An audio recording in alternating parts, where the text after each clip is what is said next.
दुर्गोत्सव शुरू हो चुका है बंगाल में, लेकिन भाजपा गठित नहीं कर पा रही है अपनी राज्य कमेटी।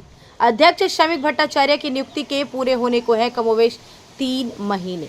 चुनाव विजयोत्सव का सपना देख रही है पार्टी, लेकिन एक व्यक्ति एक पद के मुद्दे पर फंसा है पेंच।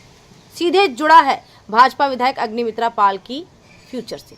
प्रभावित हो रही है पार्टी की चुनावी तैयारी। दूसरी ओर तृणमूल ने भुनाना शुरू कर दिया है दुर्गोत्सव को। आज चर्चा इसी मुद्दे पर समझने की कोशिश करते हैं चुनाव और त्योहार के बनते बिगड़ते समीकरणों को। आप जुड़ चुके हैं आर्थिक धारा से। अभिवादन स्वीकार कर श्वेता पांडे का चैनल को सब्सक्राइब कर लीजिए। लौट कर बढ़ाते हैं चर्चा को आगे। क्या झारखंड पहुंचा अपने मुकाम को? क्या यही है हजारों शहीदों के सपनों का झारखंड? क्या यही झारखंड देखना चाहते थे भगवान बिरसा, शहीद सिद्धू कानू, दिशोम गुरु शिबू सोरेन और क्रांतिकारी ए.के. रॉय?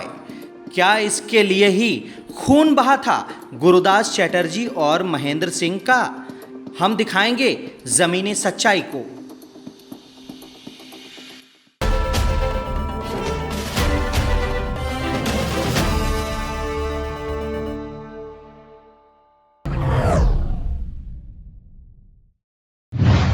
3 जुलाई को ही शमीक भट्टाचार्य चुने गए थे निर्विरोध भाजपा के प्रदेश अध्यक्ष, लेकिन अभी तक नहीं गठित हो सकी है भाजपा की राज्य कमेटी। विधानसभा चुनाव में बचे हैं केवल गिनती के दिन। भाजपा के समक्ष है जीवन और मरण की चुनौती। यदि इस बार सरकार बनाने से चूकी भाजपा तो दशकों तक नहीं बचेगी कोई भी संभावना। वर्ष 2024 के संसदीय चुनाव में लगा है करारा झटका। सत्तासीन तृणमूल है बेहद ही हमलावर, हर मौके को डील कर रही है चुनावी नजरिए से, जबकि भाजपा के सामने है कई चुनौतियां। मोदी और शाह लगातार कर रहे हैं राज्य का दौरा, लेकिन जमीनी स्तर पर नहीं पड़ रहा है इसका कोई भी असर। दुर्गोत्सव के समाप्त होते ही राज्य में शुरू होगा एसआईआर। भले ही काम करेंगे बीएलओ, लेकिन बीएलए की भूमिका होगी महत्वपूर्ण। इनकी नियुक्ति करेगी पार्टी। सर्वाधिक चुनौती है बंगाल में ही। भारी हंगामे और विरोध की जताई जा रही है संभावना। बिहार में पहले से ही खड़ी है परेशानी। जानकारों का दावा है एक व्यक्ति एक पद की नीति को लेकर है भारी विवाद। पार्टी के राष्ट्रीय महासचिव सुनील बंसल है राज्य के पर्यवेक्षक। वे चाहते हैं पार्टी में हो दायित्व का वितरण। जो नेता लड़ेंगे चुनाव, उन्हें नहीं मिलेगा कोई भी पार्टी में पद। प्रदेश अध्यक्ष शमीक भी हैं इसी पक्ष में, लेकिन यह नहीं है इतना आसान। पार्टी के अधिकतर पदाधिकारी लड़ना चाहते हैं चुनाव, नहीं छोड़ना चाहते पार्टी का पद भी।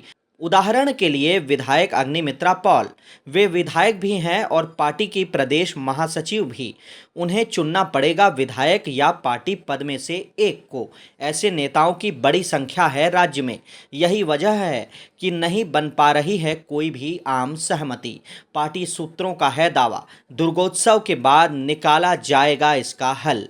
पार्टी गिना रही है एक व्यक्ति एक पद के काफ़ी फायदे। योग्य नेताओं को मिल सकेगा इससे उचित दायित्व। पार्टी को मिलेगी सांगठनिक मजबूती, लेकिन टिकट के दावेदार नेताओं को है ज़मीनी हकीकत की जानकारी। वे अवगत हैं इस तथ्य से इस बार सत्ता पर काबिज होना है बेहद ही चुनौतीपूर्ण। सब कुछ नहीं है इतना आसान। 77 विधायकों की संख्या घटकर हो गई है 65। सांसदों की संख्या 18 से घटकर हो गई है 12। पार्टी न बना रही सरकार तो भविष्य गहरे अंधेरे में होगा। वे हर हालत में रहना चाहते हैं विधायक और पार्टी पदाधिकारी दोनों पदों पर।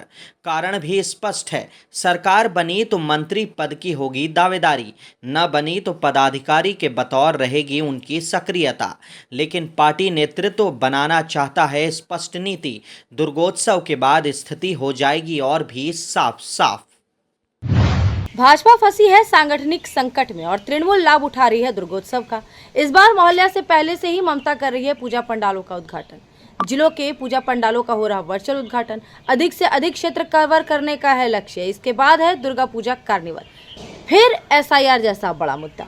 दुर्गोत्सव के बाद तेजी से बढ़ेगी राजनीतिक गतिविधियां और देखना होगा कि शह और मात की इस जंग में किसे होता है कितना फायदा। भाजपा खड़ा कर पाती है खुद को विजेता के रूप में या तृणमूल की आक्रामकता होगी कारगर, और इसके लिए करना होगा समय का इंतजार। इस वीडियो में इतना ही। बने रहे हर अपडेट के लिए आर्थिक धारा के साथ, क्योंकि हम जुड़े हैं अपनी माटी अपनी थाती से।